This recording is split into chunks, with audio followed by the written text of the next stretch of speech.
Bonjour, je m'appelle Guillaume Vaudescal, je suis en charge du business développement des services d'autopartage chez Renault.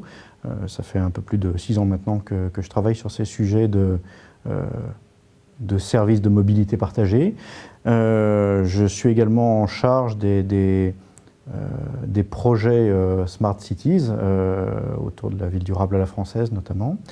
Et mon travail a consisté dans un premier temps, disons, à défricher un peu ces tendances de fond autour des évolutions de la mobilité partagée, d'un passage d'une économie de possession à une économie d'usage, et aujourd'hui à quelque chose, disons, de plus structuré pour faire de ces services une vraie source de profit pour l'entreprise. Alors moi, c'est la première fois que je participais à ces universités. Disons que mon regard un peu profane, si je peux dire, ce qui m'a frappé, c'est disons la grande ouverture à des sujets très, très différents disons, de l'immobilier traditionnel. Une grande ouverture au monde de l'informatique, le fait même qu'une société comme Renault soit invitée pour discuter, là aussi, je trouve que c'était assez marquant.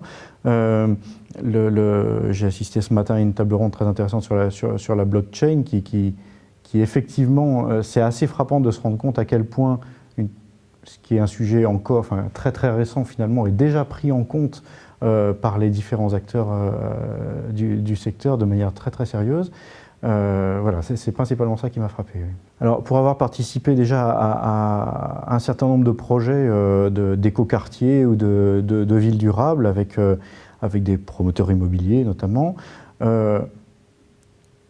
nous, Renault, on intervient surtout sur les problématiques de mobilité. C'est des sujets qui évoluent très vite.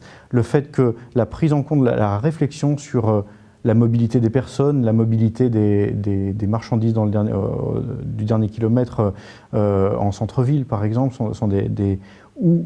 ou l'effacement de la mobilité avec des bureaux partagés en centre-ville, par exemple.